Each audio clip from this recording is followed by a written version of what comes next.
Hi, it's Nicole Brandon from Ready to Look Younger, and I'm so excited for today's show as we've been talking about rolling down the hands of time and ways to live a happier, a healthier life, a joyful life, a vibrant life, a life of wellness, of fitness, and truly mental body spirit connection.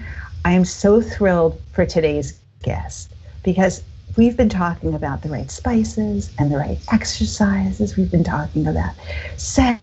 We've been talking about energy levels. We've been talking about forgiveness and intuition. And today we are going to talk about the mind and the mind-body-spirit connection at such a high level that you're just going to be blown away, and that energy balloon will take you to a whole new level of really living the life of your dreams. Today we are talking with Dr. Paul Scheele, who is one of my favorite guests of all time. And Paul and I have a long history of bringing Paul onto my shows, and I can honestly say that each and every time I've interviewed Paul, I've learned more and more and more, and I could honestly say that the quality of my life has improved and changed with each interview.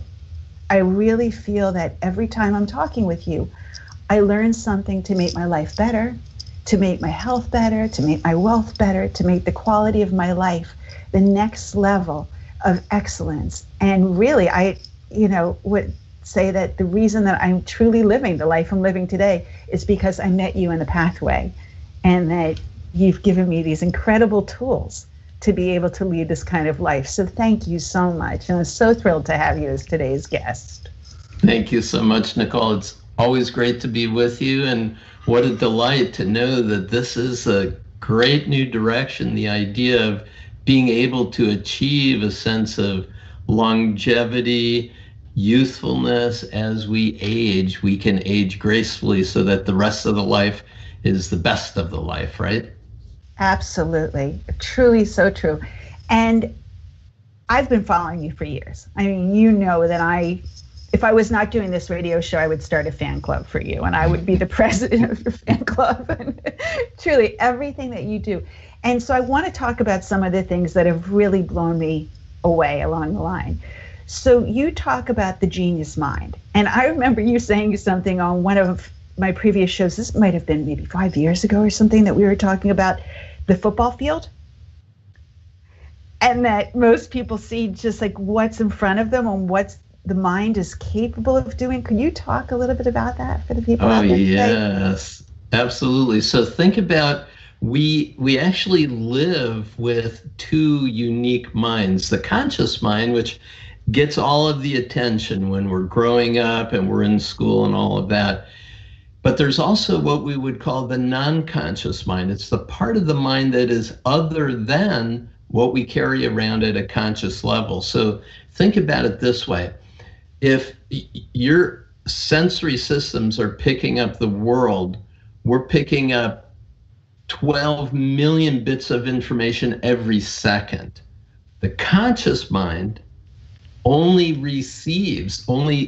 gets at a conscious level, what you can pay attention to, it only receives about 70 bits of that 12 million bits of information. So there is a processor that's taking all the information and delivering it to you at a conscious level. Well, guess who's really in charge? It's not your conscious mind. The bandwidth, the processing bandwidth of the conscious mind is very limited. So imagine it this way. If you could take the database of your conscious mind, everything that you can gain access to consciously, everything you ever learned, that you can remember, all of that, and if you could put that in a space about 12 inches in diameter. So if you look down at your feet, it would be a circle around your feet.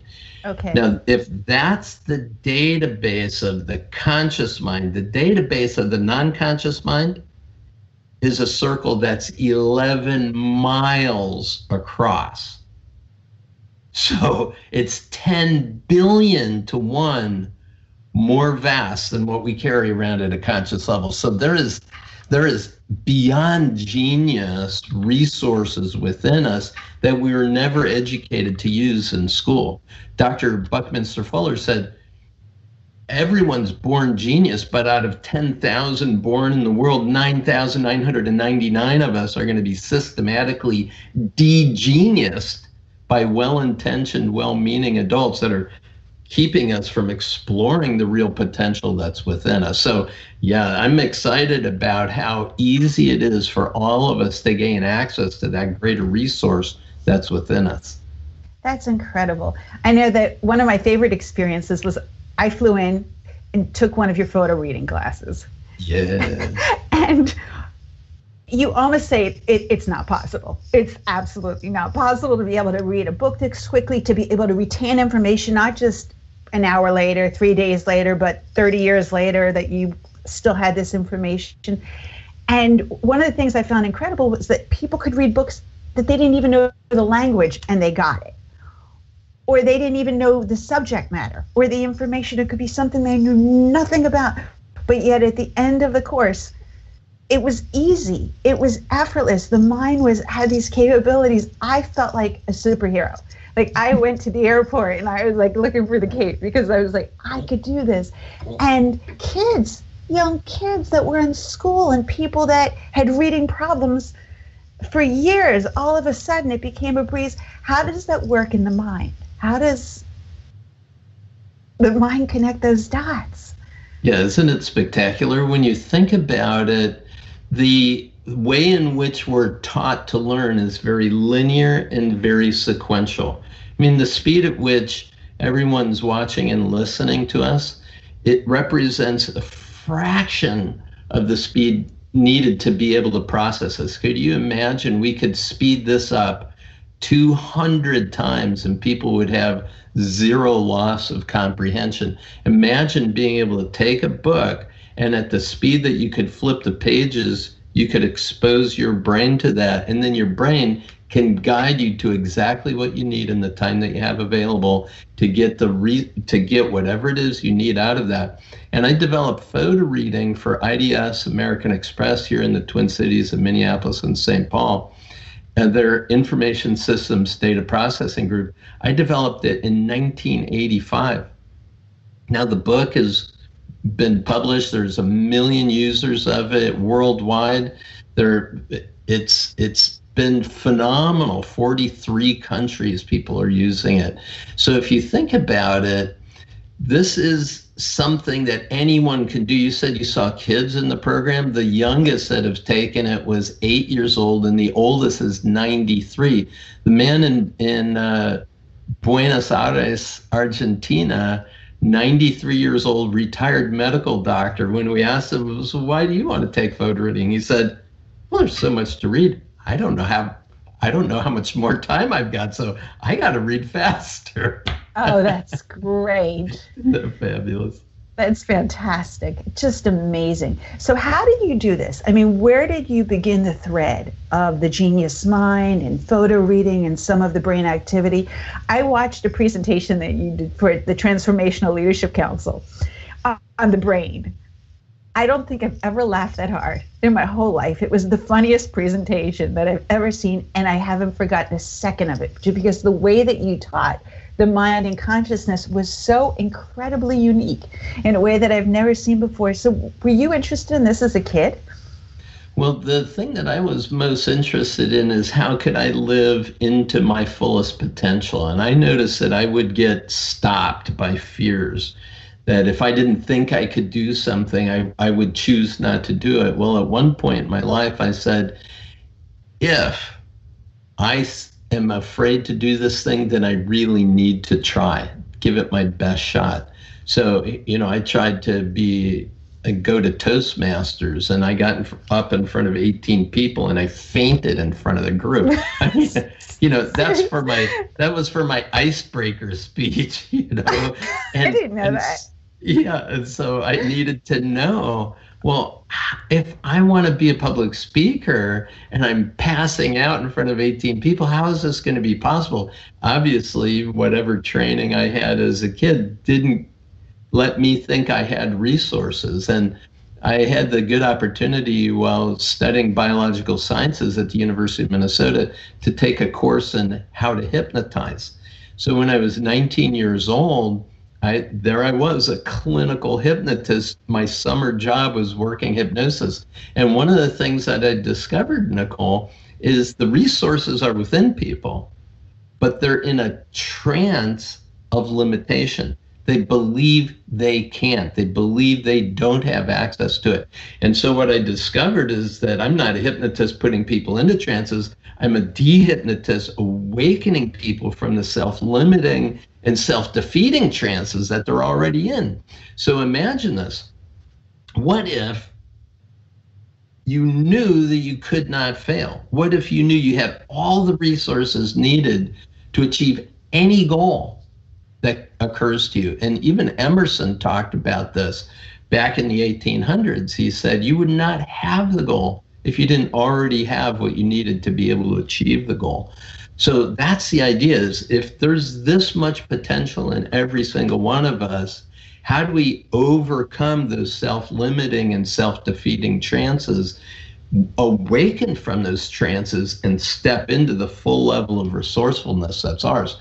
And you see, to me, that's really the most important thing about all of this, is how can we awaken to our true potential?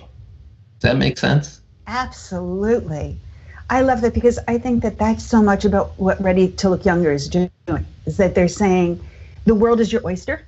And at what point do you want to step up? At what point do you want to lead this crystalline life and this sparkling, shimmering world? And at what point do you want to see everything there is to see, know everything there is to know, experience everything there is to experience? And that you have that opportunity today to actually do that.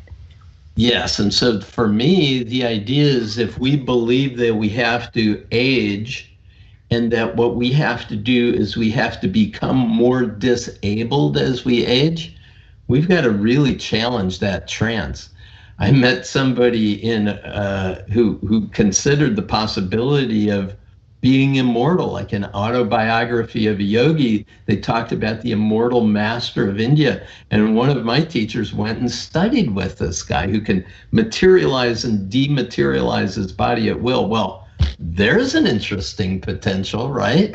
What if we could actually have that much control over what's going on? I found a book by Ashley Montague called Growing Young. And there's a science called neoteny, and that's the ability to retain juvenile characteristics into adulthood. So what does that mean?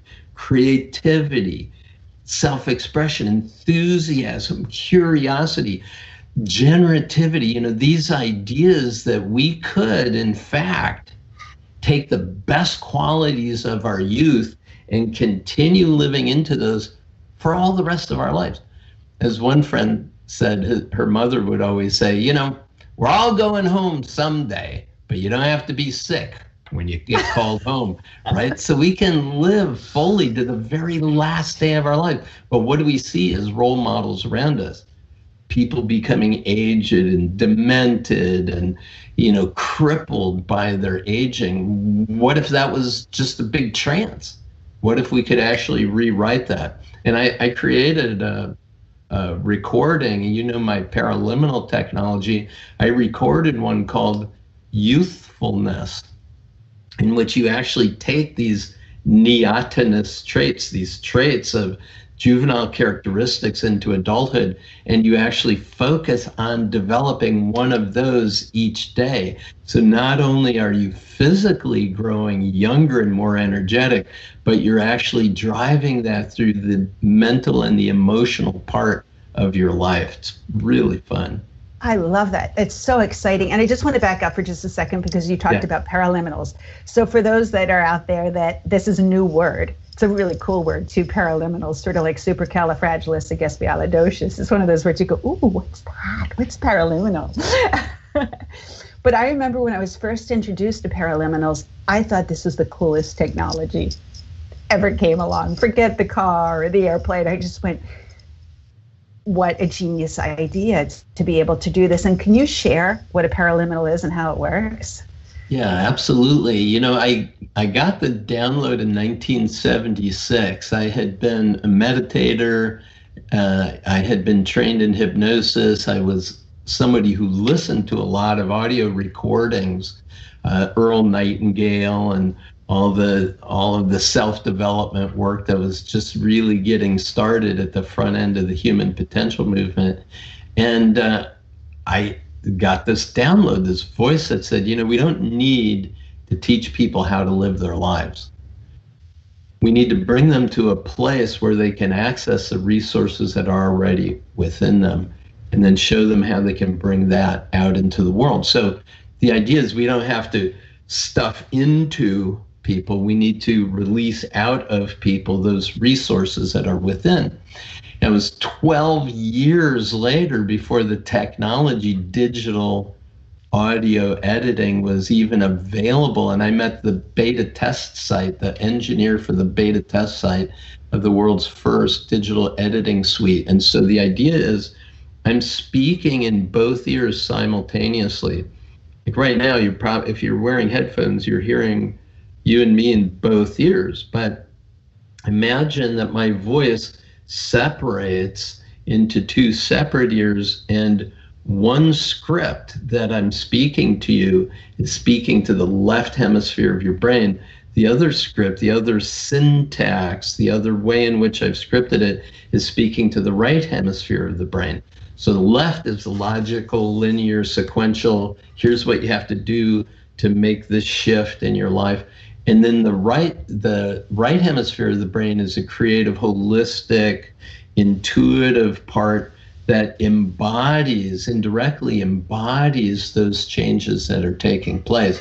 You can think about it that your conscious mind establishes a goal, but your non-conscious mind finds the best ways and means to achieve it. And so in these recordings, paraliminal means beyond the limen or beyond the threshold of conscious awareness. So you can hear everything that's being said. It's not like subliminal where you don't hear something. You can hear everything, but it's more than the conscious mind can process. And so you just sit back, enjoy a relaxed experience. The words wash over you, and I speak to the non-conscious part of you to make the changes that you're desiring to change within yourself. So that's how paraliminal technology is actually designed. It's all originally scored music. They're all specially recorded, digital imaging. We have Bill Harris's Center Point Holosync tracks that are on that to help place the brain in an ideal learning state. And they're phenomenal. And there's over 4 million of them in 185 countries. So there are a lot of users of paraliminal technology around the world. Wow, that's just astonishing. I'll post on our site so people can find the paraliminals and how to find you and all this incredible material. So if you're out there, don't worry, and you don't have to be writing frantically. I'll make sure that you have everything to be able to do this. And as we talk about rolling back the hands of time, what would you suggest for people that say, I'm starting to forget things? Like my memory is not as good as it used to be, or they start repeating things over again. Have I already said that? Or is there a way to keep the brain young, to keep the brain sharp, to keep their brain in a youthful, lubricated, happy, healthy state? Yes, absolutely. This is probably one of the most sought after fields of research in cognitive sciences today. And if you think about it, why that is historically, we only lived to early 40s. I mean, up till, several decades ago, there weren't very many people living 80, 90, 100, 105 years. And what we're seeing is year after year after year, more and more and more people are becoming that old. But what's going on with the brain, and why is it that so many people are having this Alzheimer's disease, which is just discovered fairly recently? When you think about it, 500 years ago, the medical society thought the idea of physical hygiene was ridiculous. The idea that you could go work on a cadaver and then go deliver a child with the same hands unwashed, and it shouldn't create any problem. but women were dying 500 years ago from what they called childbirth fever. It was sepsis. They were becoming septic and dying from this fever. This, is carried from the germs. But when a fellow by the name of Semmelweis tried to explain that his study showed if he had everybody in his operatories wash hands as they went from cadavers to the childbirth room, that childbirth fever dropped by 70%. He was laughed out of the British Medical Authority. He was laughed out, died a broken man.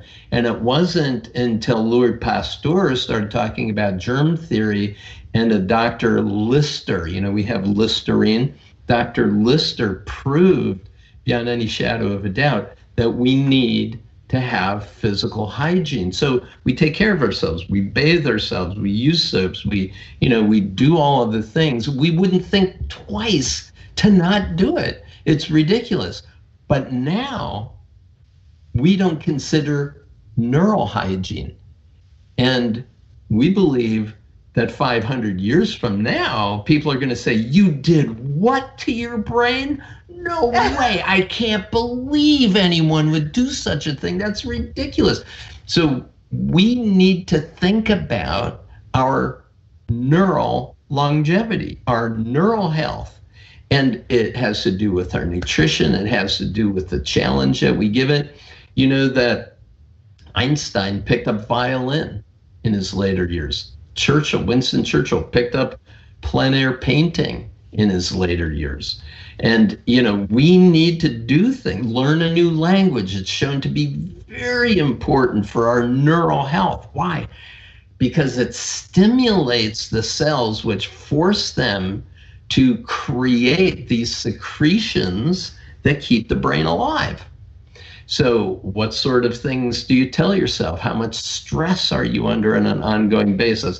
How much water are you drinking if you're underhydrated, if you're undernourished, if you're eating too much sugar and the wrong types of fats? I mean, all of these things are going to be super important. You're watching horror movies on an ongoing basis. Sorry, I know that you were in one. So, but if it's horror that's frightening you instead of making you laugh, then it could be a problem, right? So the idea is we need to be able to take care of our neural health. And then, there are a lot of things we can do with our memory to keep that wonderful gold bullion of our neural health long into our later years in life. Wow. Neurohygiene. That's such a great tip and something people just don't think about. It's, first of all, I love the story about the cadavers and the baby. And I mean, what a high percentage to shift into change simply by washing, simply by doing something. And this is as simple as washing your hands. People think that what they have to do is, I don't want to take on anymore. I don't have the energy, is a lot of what you hear from people.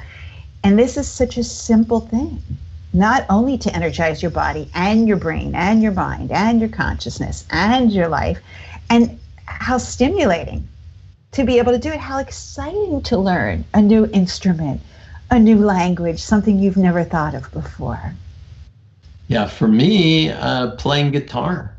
I did it when I was a kid, started back in the 5th grade, but, as a busy businessman, father, husband, a lot of other things can be in there. Well, I decided to pick up the guitar again. And guess what? I got a call from some of my old bandmates. They said, we're getting the band back together. So, I'm learning new songs. I'm actually starting to sing, and it's great stimulation. Extremely frustrating. And this is one of the things that research has shown.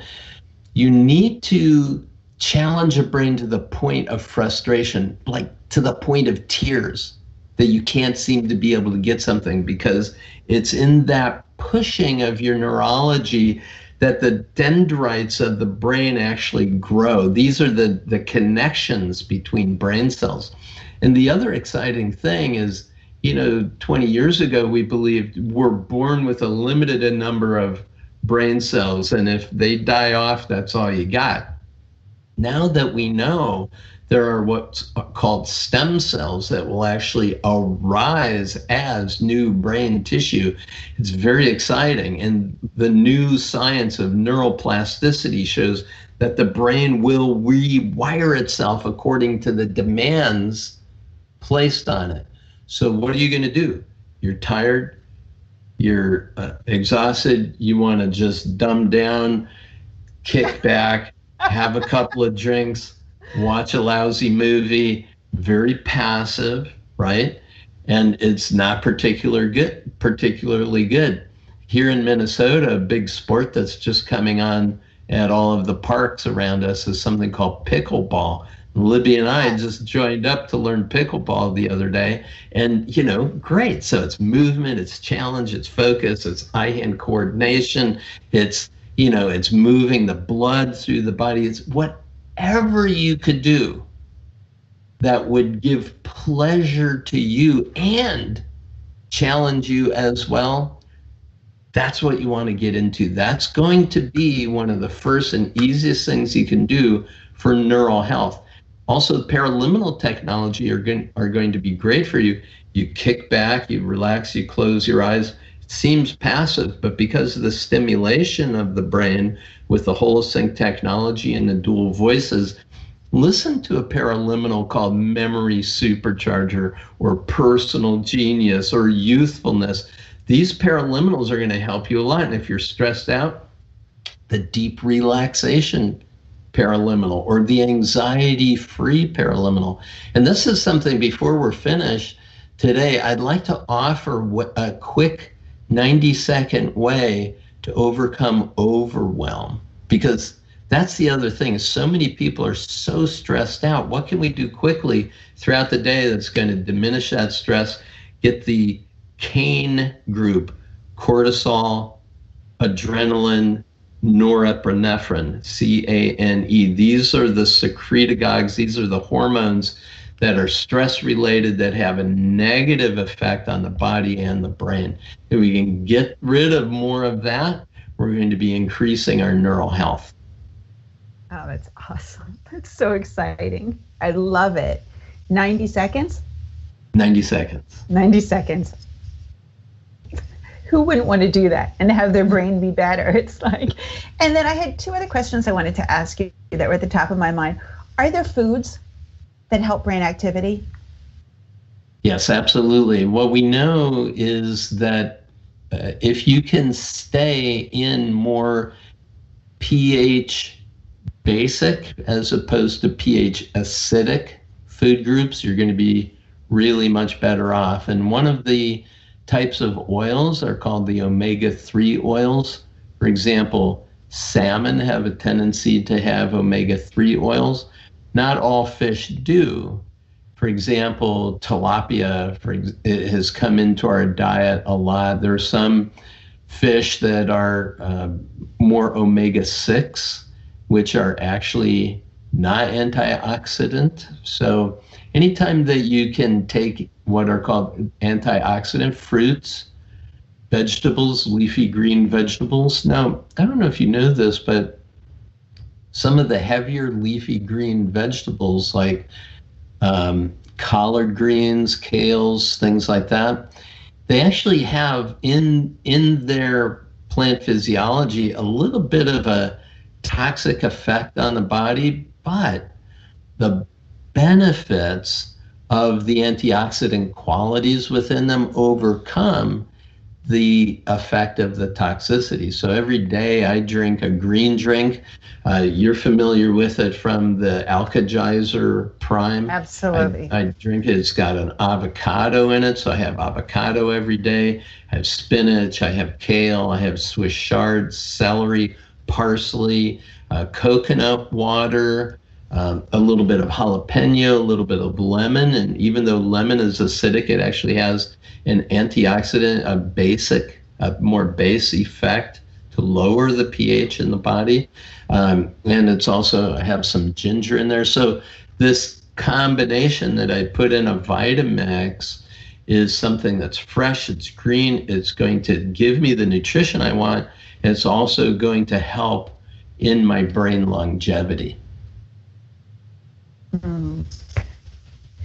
So simple to make. I love that we're giving people really simple things that they can do, and so many different ways for the brain to be alive, for the body to be alive, for you to thrive, for your mind, for your consciousness, for your spirit, for your soul, and things that Alkagizer changes your skin, it changes your physique, it changes your hair, your nails, your energy level. So beyond the brain, your entire body, your entire energetic field is being pumped up having these foods. And because so often what we turn to when we need energy is the quick shot of something with caffeine and sugar, that has a tendency to wreak havoc on a lot of the organs of the body. The spleen, the pancreas, the liver, the kidneys, these are all the organs that our essential life energy is coming from, and those are being taken out as a result of a lot of the things that are promoted as food. So, a lot of times the best thing to do is just hydrate with clean, fresh water if you can. Do you believe in the alkaline water? Well, I've had some dialogues with research scientists on both sides. I am quite a fan of Robert Young's pH miracle, and the idea of drinking a more alkaline or base water seems good. Eric Edmeades, a colleague of ours, says, there's no such thing as alkaline water. And, what good is that? So it's hard to really say what the final word is on the effect of the body. I have a tendency to try to do things that are going to lower the pH or the acidic level of what's going on. Great answer. Thank you for that. And then my other question had to do with scents, like lavender or eucalyptus. Are there things that you can burn or smell that will also open the brain to consciousness? It's cool. I was hoping we were going to get, I don't know if you can see it. It might be off screen for you, but I've got a little diffuser in the back of my office. I diffuse an oil. Now, it's most therapeutic grade oils, essential oils, are not good to burn because it has a negative effect if you're actually burning them. So a cold diffusion, just a water diffuser, is best. And I did a brainwave study of this. This is the Young Living product called Sacred Frankincense. And this is sourced in Yemen. I always have it. Whenever I do my meditation, I have it diffusing in my office. I use it throughout the day as well. This stuff is amazing. It seems to lower the noise level in the brain. It moves us more into this prefrontal cortex. I presented my findings of a month-long study in front of 5,000 people at their national conference for Young Living. It was just an opportunity I had. The government of Yemen did not allow their frankincense to leave the country for almost 2,000 years. In fact, it was a criminal offense to even have the resin in your possession. In the olden days, they would chop off your hands if you had it. And this was reserved for royalty only. It was probably the most important commodity in the world in the ancient days. And what's unique about it's different than Boswellia carteri, which is sourced in, did I say Yemen? This is, Boswellia carteri is from Yemen and Somalia. This is from Oman. This is Omani frankincense, and it's called Boswellia sacra. And the constituents that have the beneficial qualities are many times, like 5x, what other kinds of frankincense does. So if you can find frankincense, that's good. If you can find therapeutic grade, that's better. If you can find Omani frankincense, that's the best in the world. And it's so exciting what I found in my study.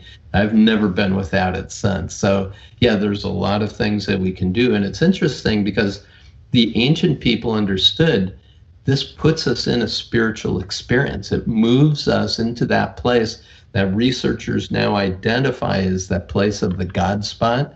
What we know is this prefrontal cortex of the brain. Think about an architecture that's been evolving from the reptilian to the mammalian to the neocortex and now to that prefrontal cortex. So this brain is evolving. It's as if you and I and Nicole and everyone that's watching us and listening, it's as if everyone is living in a skyscraper, but we're only living on the first 5 floors of it. We've got this amazing architecture and everything's wired for our use, but we're not moving the energy. We're not flipping the switch to turn the energy on into these higher levels of brain capacity. And that's where these kinds of technologies, these kinds of understandings help us. We're moving into a higher brain state as a culture, hopefully in time to save humanity and the planet, right? But this is really the essence of our work, to live and make a contribution to the evolution of humanity. I'm smiling because I'm thinking about you fainting in front of 18 people and now you're speaking in front of thousands of people. It's such a great, that just shifts and shows your huge success and how your passion for this and how you've been able to share this all over the world through the millions of books and all the people that you touch. It's really remarkable, and I love the work you're doing. You know that. Thanks. And then I have an unusual question. I don't think we've ever talked about, does light matter? Like people talk about the different kind of light bulbs and all of that. Does light matter for the brain? Yes, it seems to matter quite a lot. And the color of the light can make a difference in how the brain works to read, for example. So there's a group that takes cellophane gel, colored gel, and lays it on books for children. So for some kids, they can read really well when there's a yellow gel on it, when there's a blue gel, or when there's a red gel, and it depends on how that child's brain works. And there's a box where you can actually shift the lights. So if you get those kinds of bulbs where you can actually change the spectrum of the light, you're going to find one that's really ideal for you, for learning, for studying, for living. And of course, what we know is that outdoor light is really the best for the human physiology. Try to get some daylight every day. They've put people into caves so that there's absolutely no light on them. And they find that it really screwed up their circadian rhythm, their daily rhythm. The only thing that shifted their daily rhythm was light, interestingly, on the backs of their knees. So in the back of your leg, really? Behind the knee, yeah, that little patch of skin seemed to be the most responsive to daylight that shifts the whole circadian rhythm within the body. So yeah, this is an interesting place in which we're learning more and more as we go. Definitely something to keep paying attention to. Wow, I've always worn these long, pretty dresses. Now maybe all of a sudden I'm going to wear these little short skirts. You might be changing my entire wardrobe now. Yeah, and when you're sticking your leg out behind you to get sunlight, and they're saying, Nicole, what are you doing? Well, Paul Scheele told me. Yeah. I drive a red convertible. That might be difficult to. But I'm willing to go for it. If it's going to make me younger, I'm willing to do it all. So it's such a pleasure talking with you. And I know that you recently, got your PhD and you were working on these remarkable things. Can you share a little bit about the work that you're doing right now? Absolutely. And I do want to make sure that we get that 90-second intervention to people. So the work that I did for my doctorate research-oriented dissertation was to study the critical incident of transformation. Like when somebody says, wow, I was transformed by that experience. what does that really mean? And I developed a research methodology to actually study it. So think about it this way, Nicole. Once we're all adults, we've gone through a couple of stages: childhood developmental, adolescent developmental level. And when we get through school and we become a part of society, we've entered a third developmental level, and it's called the socialized mind. And a lot of our mental model, a lot of our belief systems come from the society that raised us. Our religion, our culture, our family systems, they tell us what to believe, what to think. And at some point, many of us say, there's a lot more to this life than I've been told so far. I mean, I may be doing everything that I was told would work to help me succeed. I'm still not succeeding. What can I do? And then we start to shift the way in which we make meaning. We start shifting to what we call the self-authoring mind. So we become authors of our own lives. And as member of the Transformational Leadership Council, that's where a lot of us have spent our careers, is in helping people with techniques and tools to self-author their future, to be a person who can create their life the way they want it to be. Well, we've discovered that there's actually one level beyond that. It's called the self-transforming mind. And so my work has been about how do we create technologies, not just for people to author their lives, but to be able to transform when any time a disruptive or disorienting change suddenly shows up, that they can actually adapt, shift, be resilient, and move according to the shifting context of their life. That self-authoring mind is what I'm dialing in on. So to develop technologies like paraliminal technologies is generative. What that means is more than just, I have to fix something that's broken, which is a remedial change. It's generative, meaning that the very act of changing this area of your life, of solving this problem, has trained you to become a better problem solver on this sort of thing for all the rest of your life. You see, it's the idea, if you give a man a fish, you fed him for a day, but if you teach a man how to fish, you fed him for life. Generative technologies, the sorts of things that you and I are so into, Nicole, are those technologies, those capacities, those tools and techniques that help us generate new responses long into the very last breath that we live this life. I love it. And I love that last breath being healthy, that we talked about that at the top of the call, that you don't have to be sick at the end of your life. You can be 93 and learning a new language and taking photo reading and reading all the books that you haven't read and picking up new forms of exercise and guitar and joining a band. I love it all. Yeah, and exactly. I look forward to having you back and to keep, this conversation going, because I think all of it is so important. And as we've learned in your process, from your starting painting in front of 18 people to all of the people that you're helping right now, and all of the work you've developed, from the genius mind and the photo reading and the paraliminals and this incredible work on transformation.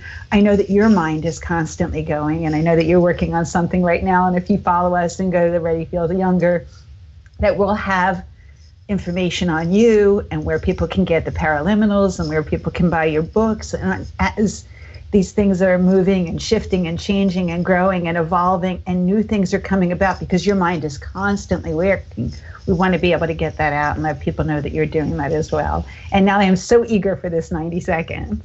So can you take us? Yes. Yeah, the idea is that we build up a certain level of stress and then we kind of lean into it and hope we can get through the day. But what we've done is we've created this stress response, and the neurochemicals within us have become a real problem. Well, I studied meditation with a Swami back in the early 1970s, and around the year 2005, I took a retreat with him, And it was a silence retreat. And during the silence retreat, he gave us lectures. And one of the things he said, those of you who studied with me 30, 35 years ago, you know all the disciplines I gave you, to advance you in your meditation. I'm thinking, yeah, it was pretty tough. He said, forget about them all. I went, what? He said, just drop into this silence. 2-3 minutes. Just drop into a place of silence every couple hours throughout the day. And so I just dropped in that silence, and it was so powerful and palpable and so renewing, regenerative, that it was really quite astounding. And he came up to me after the retreat, the silence retreat, and said, Paul, I know that you've created home study programs for people and you sell them all over the world. Is there something we can do? And I said, absolutely. So we created a course which teaches you a 30-minute meditation and then a 3-minute version of it that lets you drop into that place of silence. So I talk about dropping into genius, and that's one of the titles of my books. And I created the Meditate with the Himalayan Masters with Swami Veda Bharati. So anybody could learn to meditate like a master in just 3 minutes. And that power was so available to everybody that we realized there needs to be something else that anyone could do in 90 seconds during the workday to make a shift. And there's an app coming out soon that is going to be able to help people do this. But let me just tell you what the technology is. I did write a paper. It's an opt-in on my website, just about ready for anybody to get to. So we'll be able to post this when you post information, so yes, people can get this paper. It's about a 30-page paper, a lot of fun, a lot of images, but I want to give you the technique. It's just 90 seconds to help make a big shift. So, you can set your timer to wake you up or, alert you every 2.5, 3 hours during the day, and just do this on your own. The first thing you need to do is stand up, stretch, and hydrate. So if you have some water, you can actually do this with me. I'm a little tethered here to the microphone, but let me do this real quick. All you do is you stand up, take a little stretch, and it doesn't have to be much. Just, stretch your body a bit, take a drink of water. You don't have to do an 8-ounce glass of water or anything like that. Just a little bit of a taste will be fine. And then what we want to do is a little bit of a movement exercise. So a simple movement like swinging the arms back and forth like this, or qigong bouncing where you bounce like that, or a cross crawl like that. Just do that for 20 seconds. You stood up, you stretched, you hydrated, you do movement for 20 seconds, and then you do some tapping. And the very simplest tap of all that you can do is right here in the eyebrow center like this, or you could do here on the side of your hand. And especially if you're stressed, this is called the psychological reversal or karate chop point. And as you tap it, you say to yourself, even though I'm a bit stressed, I deeply and completely love and accept myself. Even though I've been a bit stressed. I deeply and completely love and accept myself. Even though I've been a bit tense. I deeply and completely love and accept myself. I mean, that's it. It takes 20 seconds. You do the movement for 20 seconds. You do this tapping for 20 seconds with a simple affirmation that kind of counteracts whatever it is that you've been going through. And then the final part is a drop in. And let me give you the quick drop in, okay? Just take a deep breath in. With an exhale, close your eyes and let your shoulders drop. Just let your shoulders relax a little bit. Now imagine your facial muscles are relaxing. Your forehead is smoothing out. And you get a little hint of a smile at the corners of your eyes and the corners of your mouth. Now notice the touch of the breath in your nostrils. And as you exhale and inhale, let that breath flow uninterrupted without any pauses or jerks. Let it flow in a continuous way so that the exhale and the inhale are of a similar duration, so it's even, balanced. And then open your eyes. That's it. So, 20, 30 seconds of dropping in like that. You did 20 or 30 seconds of this. You did 20 or 30 seconds of movement. 90 seconds, that's it.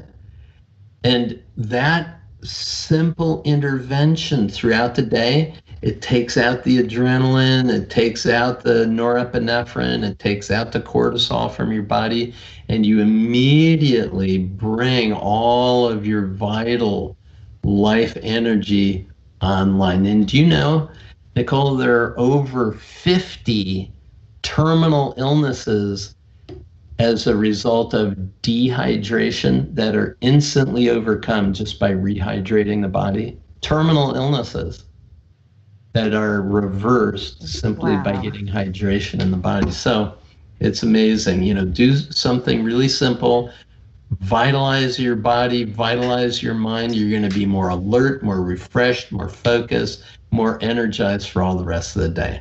90 seconds. Wow. I love that. Thank you so much. And thank you for being here. So we will have all the information on lovetofeelyounger.com about Paul, his website, his books, the Paraliminals, this incredible process that you have coming up. And I love this 90-day process. We're going to go ahead and separate that out so people can follow along just with that. And we'll make our own little video of that as well where people can follow through. So meet us on Love to Feel Younger. We look forward to having you back on our show. And thank you, Dr. Paul Scheele, for your genius, your brilliance, your time, your wisdom, and your magic.